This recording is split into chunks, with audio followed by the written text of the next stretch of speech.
नमस्कार, एक बार फिर से आपका स्वागत है यहाँ जी हेल्प के इस प्लेटफॉर्म के ऊपर। दोस्तों, आज हम 75वां गणतंत्र दिवस मना रहे हैं, तो आप सभी को 75वें गणतंत्र दिवस की बधाई, हार्दिक शुभकामनाएं इस मंच के माध्यम से हम आपको प्रेषित करते हैं, इस मंच के माध्यम से हम आपको देते हैं। और आशा ही नहीं, पूर्ण विश्वास है कि आने वाले समय में हम और ज़्यादा परिपक्व लोकतंत्र के तौर पर विकसित होंगे, जाने जाएंगे, देखे जाएंगे पूरी दुनिया में। ईश्वर से मैं ऐसी आशा करता हूं। दोस्तों, आज के इस वीडियो के खूब सारे जो है मकसद हैं। सबसे बड़ा मकसद जो है वो आपने देखा टैगलाइन के अंदर, जो है संस्कृत शिक्षा के अंदर एक छोटा सा विज्ञापन जो है वो आया है। विज्ञापन कोई भी छोटा और बड़ा नहीं होता है। छोटा इन द सेंस कि पोस्ट्स जो हैं उनकी संख्या कुछ कम है, लेकिन इसके साथ साथ मैं हर उस बच्चे को जो है वो बताना चाहता हूं कि आपकी तैयारी अगर चल रही है, आपकी तैयारी अगर निरंतर है, आप यदि लगातार तैयारी कर रहे हैं, तो निश्चित तौर पर आपको कहीं न कहीं ज़रूर जो है वो मौका मिलेगा, कहीं न कहीं आप अपनी सीट को ज़रूर सिक्योर जो है कर पाएंगे। आपको वेट नहीं करना है, आपको इंतज़ार नहीं करना है। नो डाउट ये जो संस्कृत शिक्षा विभाग का विज्ञापन है, इसमें सीट्स की संख्या 11 ही आपको दिख रही है। बहुत सारे बच्चे ऐसे हैं जो अपनी अपनी कैटेगरी में 2, 4, 5 सीट्स को देख करके जो है इस विज्ञापन के प्रति जो है वो निराश हो जाते हैं कि ये विज्ञापन किस काम का है। दोस्तों, जी हेल्प के अंदर जो है मैंने आपको 1-2 बार पहले भी वीडियो बताया है कि एक सीट पर, मात्र एक सीट के ऊपर, और वो भी सेंट्रल लेवल की, पूरे भारत के अंदर एक चयन जो है वो होना था ऑर्डिनेंस फैक्ट्री स्कूल में। वो भी चयन हमारे यहाँ से हुआ है। हमारे यहाँ से क्यों, किसी भी जगह से हो सकता है, सेल्फ स्टडी से हो सकता है, लेकिन मुद्दा ये है कि आपको सीट्स जो हैं उनकी संख्या को लेकर के कम से कम चिंतित नहीं होना चाहिए, सबसे बड़ी बात। दूसरी बात ये कि आपको कोई अलग से इसकी कंपटीशन की तैयारी नहीं करनी है। आप जो तैयारी कर रहे हो वही तैयारी इसके अंदर काम में आनी है। और निश्चित तौर पर संस्कृत शिक्षा विभाग की ये जो वैकेंसी है, ये एक तरह से आगाज है, एक तरीके से अलार्म है आप सबके लिए। वो लोग जो चुप बैठे हैं, शांत बैठे हैं, जो अपना काम ढंग से नहीं कर रहे हैं, जो निरंतर अपने काम को जो है करेंगे, उन्हीं लोगों को जो है वो सफलता मिलेगी।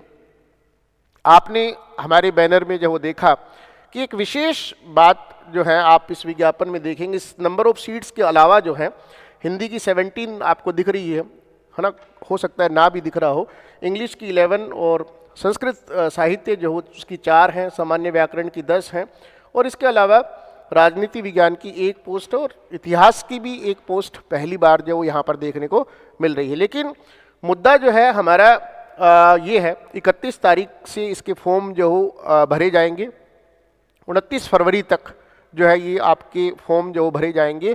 एग्ज़ाम को लेकर के हम ये कह सकते हैं कि आप 6-8 महीनों में इसका एग्ज़ाम जो है वो हो जाएगा। आपको अपनी तैयारी जो है मुकम्मल रखनी है। इसके अलावा जो सबसे बड़ी बात जिसके ऊपर हर बच्चा चिंतित है, हर बच्चा जो है वो इस बात को लेकर के परेशान है कि वास्तव में क्या सामान्य शिक्षा में भी ऐसा होगा कि 48% का रूल जो यहाँ पर आपका लगा हुआ दिख रहा है, ये वहाँ पर आपको लगा हुआ दिखेगा, है ना। यहाँ पे आप देख सकते हैं कि एमए के अंदर जो है 48% जो हो, पीजी के अंदर 48% अगर जो किसी के होंगे तो ही वो बच्चा जो है आपका एक तरीके से जो है पेपर जो है वो दे पाएगा, अदरवाइज वो आपका एग्ज़ाम नहीं दे पाएगा। दोस्तों, संस्कृत शिक्षा विभाग में ये नियम काफ़ी पुराना है, ये नियम बहुत पुराना है, और सामान्य शिक्षा में ये नहीं होने वाला है। आप बेचिंतित रहें, आप जो है वो इस चीज़ की बिल्कुल परवाह ना करें। हम पूरी तरह से जो है आश्वस्त हैं कि सामान्य शिक्षा में आने वाले समय में ऐसा कोई नियम जो है वो आपको देखने को नहीं मिलेगा। संस्कृत शिक्षा में ये पहले से चला आ रहा था, और इसलिए जो है 48% की अनिवार्यता जो है वो यहाँ पर आपको देखने को मिल रही है। किसी समय में सामान्य शिक्षा में ये था, बाद में इसको हटा दिया गया था, और अब भी आपका लगभग ये आप श्योर ही हो सकते हैं कि ऐसा कुछ नियम नहीं आने वाला है। यदि आपके 48% से कम भी हैं तो भी आप अपना काम जो है वो जारी रख सकते हैं, यह हम आपको आश्वस्त करते हैं। एक नई चीज़ है ना, 48% को लेकर के मैंने आपको बिल्कुल आश्वस्त किया कि आप जो है बेचिंतित रहें, निश्चित रहें कि यदि आपके 48% से मार्क्स कम है तो भी आप इसकी तैयारी कर सकते हैं। मैं पूरे होशो हवास में, पूरे विश्वास के साथ, पूरे कॉन्फिडेंस के साथ आपको ये बात जो बता रहा हूँ, आप अपनी तैयारी को जारी रखें। यदि आपके मार्क्स 48 से कम है तो भी, ज़्यादा है तो करना ही है। इसके अलावा एक चीज़ और आप जो देखेंगे कि 2021 के विज्ञापन में जो डिवीजन ऑफ मार्क्स था वो हटा लिया गया था। सामान्य शिक्षा में डिवीजन और मार्क्स से हमारा तात्पर्य सीधा सीधा ये है कि जीके में कौन से विषय के कितने क्वेश्चन आएंगे, इंग्लिश में कौन से पोर्शन से कितने क्वेश्चंस आएंगे। ये जो डिवीजन ऑफ मार्क्स जो था ये 2021 में हटा दिया गया था और इसका बहुत सारा नुकसान जो है मिला भी। कई लोगों को फ़ायदा भी मिला, जी हेल्प के विद्यार्थियों को इसका फ़ायदा मिला क्योंकि उन्होंने हर विषय को, हर सब्जेक्ट को डिटेल में पढ़ा था। इस कारण से उनके वो पोर्शंस जो पीजी के, पोस्ट ग्रेजुएशन के पोर्शंस थे, उनमें उनके अच्छे मार्क्स आए और जिसके कारण राजस्थान की 25% सीट्स जो थी लगभग वो हमारे बच्चों के पास जो वो रही और उच्च रैंक जो हो, इवन फर्स्ट और सेकंड रैंक पर भी हमारे विद्यार्थी जो वो रहे, फर्स्ट, सेकंड, फोर्थ और 7th रैंक पर भी, जो 8th रैंक पर भी हमारा विद्यार्थी जो रहा। लेकिन इसके साथ साथ जो है आप देखेंगे कि डिवीजन ऑफ मार्क्स जो 2021 में नहीं था, सामान्य शिक्षा में भी नहीं था, बाहर संस्कृत शिक्षा ने इसको लगाया है। सामान्य शिक्षा में फिर कहूँगा कि इसके लगने की संभावना कम है। अगर मुझसे कोई पूछे कि कितना % चांस है तो 50-50 आप कह सकते हो। ये डिवीजन ऑफ मार्क्स 21 वाला ही रहेगा आपका, दोबारा से इसके विज्ञापन में छपने की संभावना न के बराबर है। तो आप ये मान करके चल, वर्स्ट टू वर्स्ट केस में होगा तो आप 50-50 कर सकते हैं कि भी डिवीजन ऑफ मार्क्स दोबारा लग सकता है और ये कोई बड़ा मुद्दा नहीं है। यदि आप हर टॉपिक को बहुत अच्छे से करते हैं, इररिस्पेक्टिव ऑफ द फैक्ट कि ये कितने मार्क्स का आने वाला है, इसमें से कितने क्वेश्चन आएंगे, यदि उस चीज़ को विचारे बगैर आप डिटेल्ड काम करते हैं, है ना, पूरा एकदम विस्तार से काम करते हैं, तो उसका फ़ायदा आपको मिलना ही मिलना है। कहीं भी मिले, किसी भी फील्ड में मिले, आपको मिलना ही मिलना है।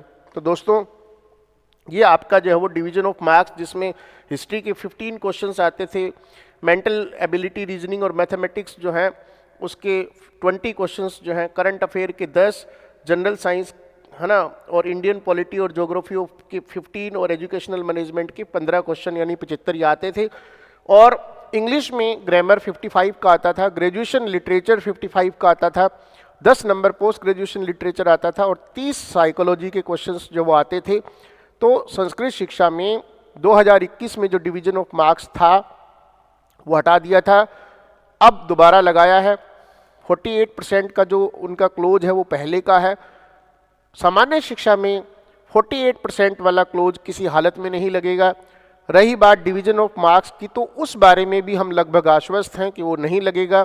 आपको कहीं से भी कोई क्वेश्चन दिया जा सकता है। संस्कृत शिक्षा में एक बात और जो है वो अच्छी है, वो ये कि 40% एलिजिबिलिटी क्राइटेरिया नहीं है। जीके में यदि किसी के 40% से कम मार्क्स भी हैं तो वो भी जो है वो एलिजिबल होगा इसके अंदर।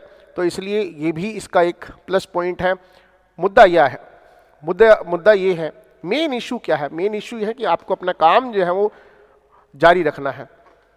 आप भर्तियों के नोटिफिकेशंस जो हैं उनका वेट करें, लेकिन उस वेट करने के चक्कर में आप काम शुरू ना करें, ये नहीं होना चाहिए, बिल्कुल नहीं होना चाहिए। आपका काम जो है वो लगातार जो है वो जारी रहना चाहिए। और इसका मैं एक बहुत बड़ा उदाहरण आपके समक्ष रखने वाला हूँ। अभी हाल ही में यहाँ पर जी हेल्प में प्रैक्टिस जो हमारे यहाँ चलती है, रिगरस प्रैक्टिस चलती है, उसका कितना बड़ा फायदा जो है वो किसी को मिल सकता है। 11 बच्चे हमारे EMRS का पेपर देने गए, ठीक है, जो स्कूल लेक्चरर की तैयारी कर रहे थे, ठीक है, जो यहाँ पर है ना सेकंड ग्रेड की तैयारी कर रहे थे।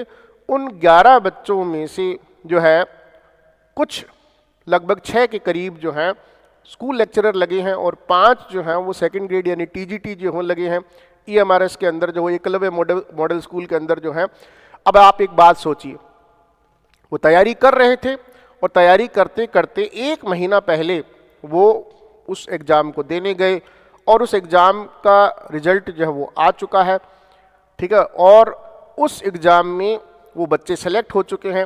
अब आप आइडिया लगाइए, अंदाज़ा लगाइए कि यदि कोई स्कूल लेक्चरर है आज वो 80 से 85 हज़ार रुपये लेगा, क्योंकि उसको प्रोबेशन के अंदर फिक्स सैलरी नहीं मिलेगी राजस्थान में जिस तरीके से मिलती है, वैसा नहीं होगा, प्लस उसको जो है सारे अलाउंसेस मिलेंगे और ये भी हो सकता है कि उसको पोस्टिंग राजस्थान में ही मिल जाए। तो यदि इतने सारे बेनिफिट्स अगर आपको मिलते हैं तो निश्चित तौर पर आप समझ सकते हैं ये क्यों और कैसे। इसलिए क्योंकि वो बच्चे तैयारी कर रहे थे। अगर वो तैयारी नहीं कर रहे होते, यदि उनकी प्रैक्टिस नहीं होती, यदि वो टेस्ट पेपर्स अटेम्प्ट नहीं कर रहे होते तो शायद उनका चयन नहीं होता।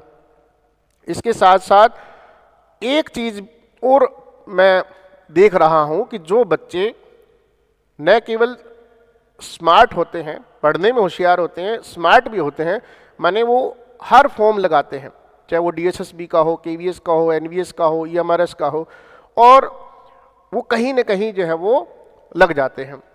कुछ बच्चे हमारे ऐसे होते हैं जो पढ़ने में होशियार हैं लेकिन इन चीज़ों का ध्यान नहीं रखते हैं, नियमों की जानकारी नहीं रखते हैं और इस चक्कर में वो पिछड़ जाते हैं। तो मैं आप सबसे जो है वो 2 बातें कहने आया हूँ आज रिपब्लिक डे के इस मौके पर। पहला ये कि आप अपना काम लगातार जारी रखें और नंबर 2, आप आसपास जो लोग हैं, ठीक है, या नियम जो है आपके आसपास के जो लोग हैं, आपके आसपास जो काम होता है या आपके आसपास जो भर्तियां हैं, वैकेंसी जो, उनका आप जरूर नॉलेज रखें, फॉर्म जरूर लगाएं और पेपर देने भी जाएं, ठीक है। आपकी तैयारी जारी रहनी चाहिए तो कहीं न कहीं आप का चयन होगा। घर बैठने से या काम नहीं करने से कुछ नहीं होने वाला है। आप सिर्फ घर बैठे रहेंगे, काम नहीं करेंगे तो उससे आपको कुछ भी हासिल नहीं होने वाला है, सिवाय चिंता के, सिवाय एंजाइटी के, सिवाय जो है आपका किसी और मेंटल हेल्थ जो आपकी इससे अफेक्ट होगी है, आप पेसिमिज्म जो है वो निराशा में चले जाएंगे।